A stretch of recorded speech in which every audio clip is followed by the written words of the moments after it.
I was a very lucky child.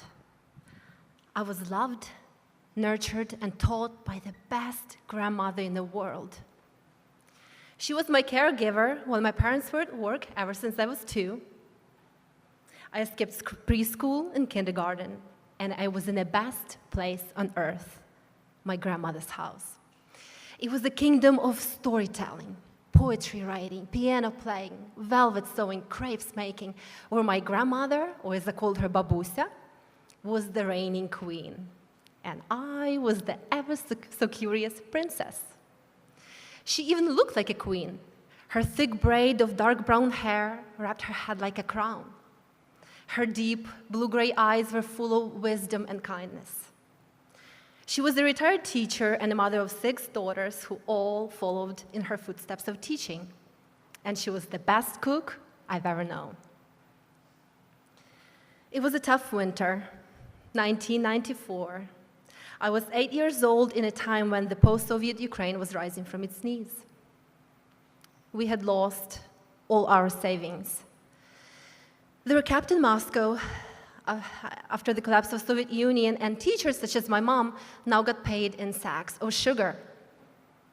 We had no food other than onions, which we sauteed for dinner every night that week.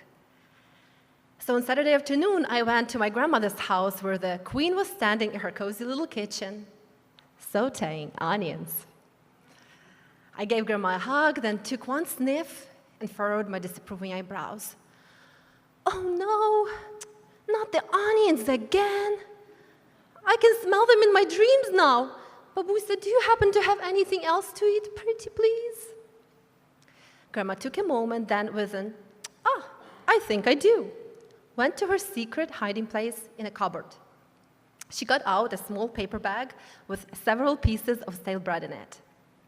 I wrinkled my nose in slight disappointment, but with a conspiring wink, Grandma reassured me that we can make something special with this, and while we are waiting, she has just the story for me. So she began her story while creating a delicious dessert with the stale bread. It was 1932, and I was 18 years old, a young and hot-hearted college student, aspiring to educate thousands of kids one day, choosing a sure way to make a positive impact on generations to come. Only I had no idea how many of these children will die in the next 2 years from famine, orchestrated by Stalin, a heartless man with enormous power.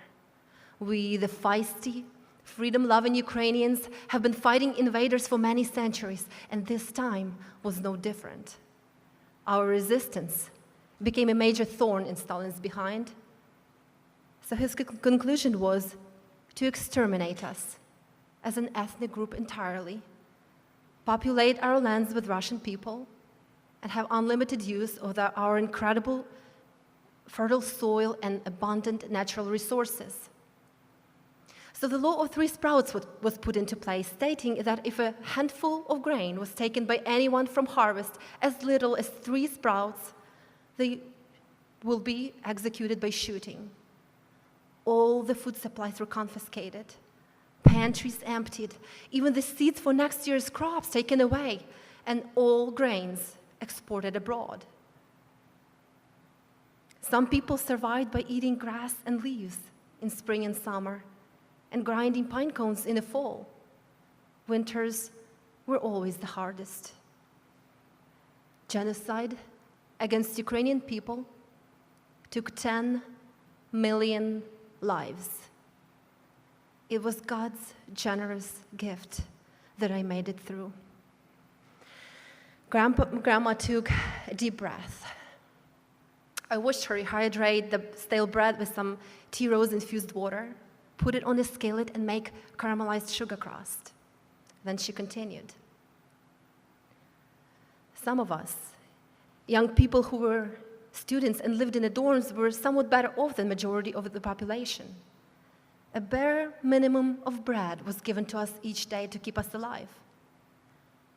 Stalin had some hopes for college students. Young and impressionable, they would be molded into spying, conforming, order-enforcing communists, and those who were foolish enough to openly show signs of rebellion would be executed immediately. So I kept my opinions to myself and focused my efforts on saving my family from starvation.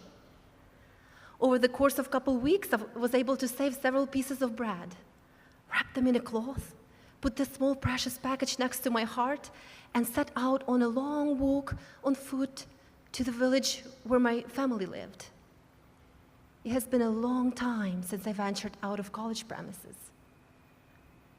Several nearby villages seemed completely empty, with multiple dead bodies lying in the streets. It was difficult to comprehend. It felt surreal. With my heart sinking and beating hard, I increased my pace. My peripheral vision spotted something odd in the bushes. A set of eyes. Could they be human? They looked like it, but at the same time they did not. It was an empty human look with the wildness of an animal. My heart demanded for it to be impossible, but my brain knew what was happening, and I sprinted as fast as I could. My life and lives of my siblings now fully depending on it. The bony man with a mad stare stood up from behind the bushes and began chasing after me. He was a cannibal. My little eyes were as big as 2 tea saucers from shock and disbelief. Babusa, is this even a true story? You almost got eaten by a cannibal? Did you really see that, people? I'm so glad you survived. I can't imagine that ever meeting you. Wait, would I even be born? She teared up a bit and drew a slight smile. A young man on a tractor who came just in time saved my life that day. I jumped on his tractor, rode with him some of the way, then hopped back on my feet and made it all the way to my town. I have never forgotten that kind stranger who unknowingly saved the lives of my entire family. Oh, but the looks of my hungry siblings at the sight of the stale bread. It too will be imprinted in my heart forever. Grandma handed me the delightful bread, which wasn't stale anymore. I smelled it with my eyes closed, then took a bite.